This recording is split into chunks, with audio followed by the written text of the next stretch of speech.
నమస్కారం కృష్ణారావు గారు. ఐవీఆర్ టాక్స్కి పునఃస్వాగతం.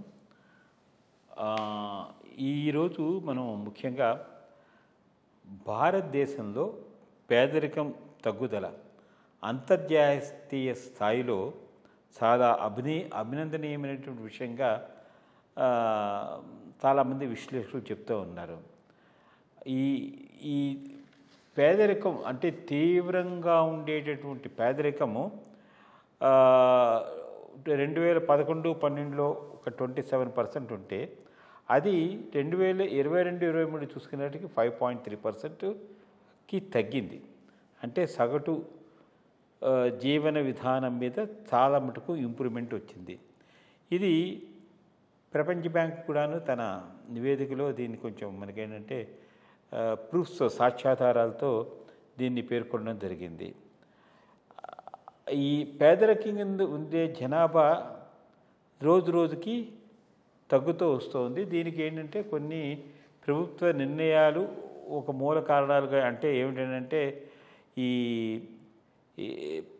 సబ్సిడీలు, తర్వాత క్యాష్ అసిస్టెన్సు, ఆహార భద్రత లాంటి పథకాలన్నీ కూడాను దీనికి అంటే ఈ వాళ్ళ జీవనం ఇది పెరగడానికి ఒక అవకాశంగా మనము చెప్పుకోవచ్చు. మరి MNREGA, మే, స్వచ్ఛ భారత్ వంటి ప్రభుత్వ కార్యక్రమాలు కూడాను పేదరికాన్ని తగ్గించడంలో కీలక పాత్ర పోషించాయి అనుకోవచ్చు. ఇన్ఫ్యాక్ట్ బీజేపీ మోడీ గవర్నమెంట్ వచ్చిన తర్వాత అంటే మరి టూ మెనీ ఫ్రెబ్బీస్ అనేది ఇవ్వకుండా ఏదైతే ఎక్కడైతే అవసరమైందో అంటే రాష్ట్రాలకిను కేంద్ర ప్రభుత్వానికి డిఫరెంట్గా ఉంది. బట్ వీళ్ళు చేసిన చర్య వలన ఏంటంటే నేరుగా లబ్ధిదారులకి అమౌంట్స్ వెళ్ళడము, దానివలన ఈ పేదరికం తగ్గింది. బట్ ఇంకా తగ్గించాల్సిన అవసరం అయితే చాలా ఉంది. మరి భవిష్యత్తులో ఈ పేదరికాన్ని తగ్గించడానికి ప్రభుత్వం ఏ చర్యలు తీసుకుంటే బాగుంటుంది.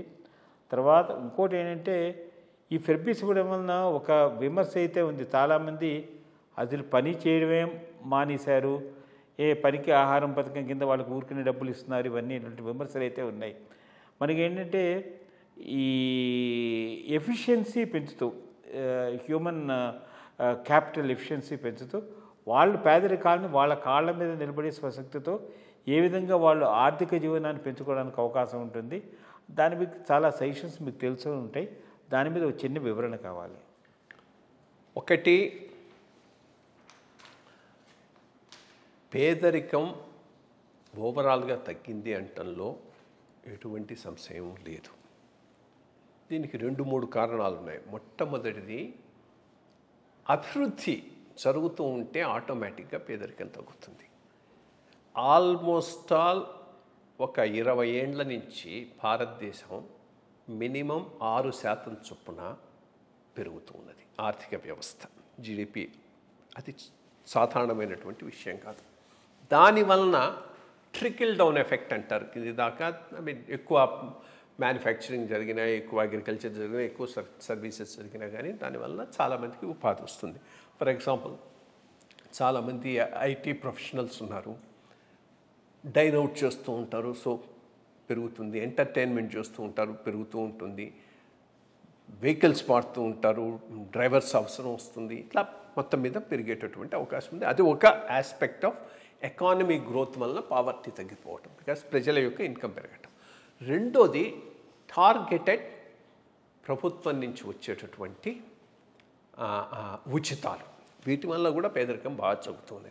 ఈ ఉచితాలతో ఏంటంటే ఇది ఇందిరాగాంధీ టైం నుంచి స్టార్ట్ అయింది. ఇది ఈ గరాబీ హఠావో ఇవ్వటం. కానీ 2010-15 తర్వాతనే ఇది రిఫైన్ అయింది. అంతకుముందు ఎట్లా ఉండేదంటే, అదే ఓ తడవ రాజీవ్ గాంధీ అన్నట్టు సెంట్రల్ గవర్నమెంట్ రూపాయి ఇస్తే లబ్ధిదారుడికి చేరేటప్పటికి 10 పైసలే చేరేవి, మధ్యలో అంతటా పోయేది. ఇది గొర్రెల పెంపకం కార్యక్రమం అని పెట్టేవాడు.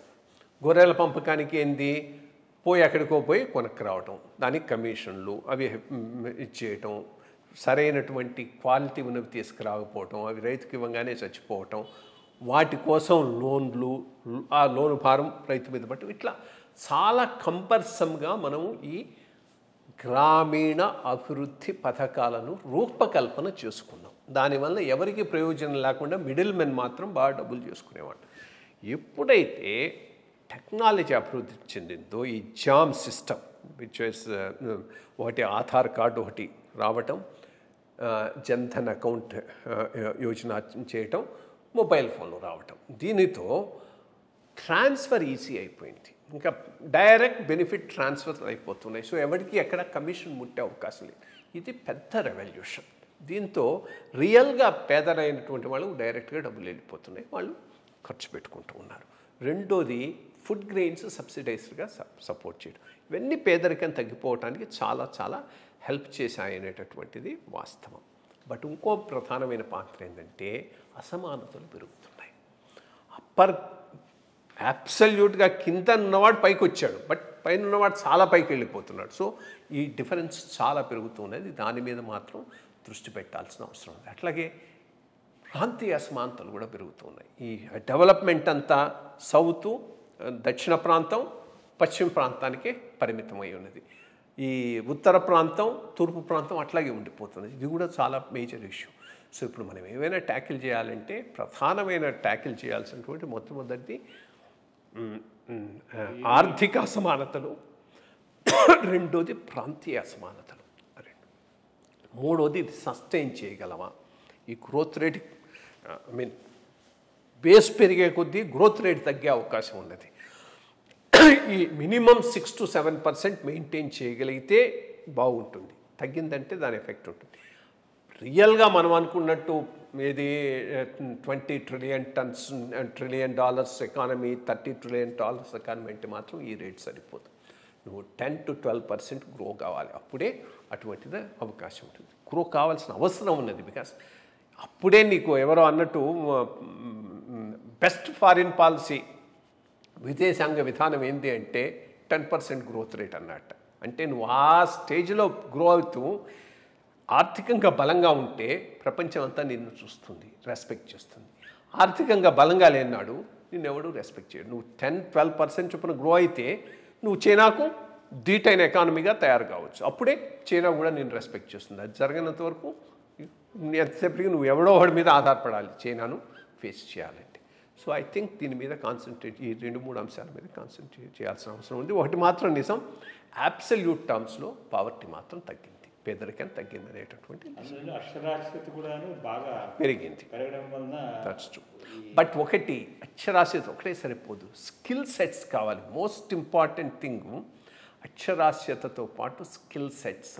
అవి లేని నాడు నువ్వు ఎంత చదువుకున్నా కానీ నీకు గెయిన్ఫుల్ ఎంప్లాయ్మెంట్. అంటే అది ప్రభుత్వం కూడాను ఈ ఏజెన్సీ ఏరియాలో వాళ్ళకందరికీ ఎడ్యుకేట్ చేయడము, ఉత్పాదకతను బయటకు తీసుకురావడం, వీటిల్లో కూడాను మంచి పనులే చేస్తుంది. చూద్దాం మరి భవిష్యత్తులో ఇంకా ఇంప్రూవ్మెంట్ ఉంటే అందరికీ ఆనందంగానే ఉంటుంది. నమస్కారం.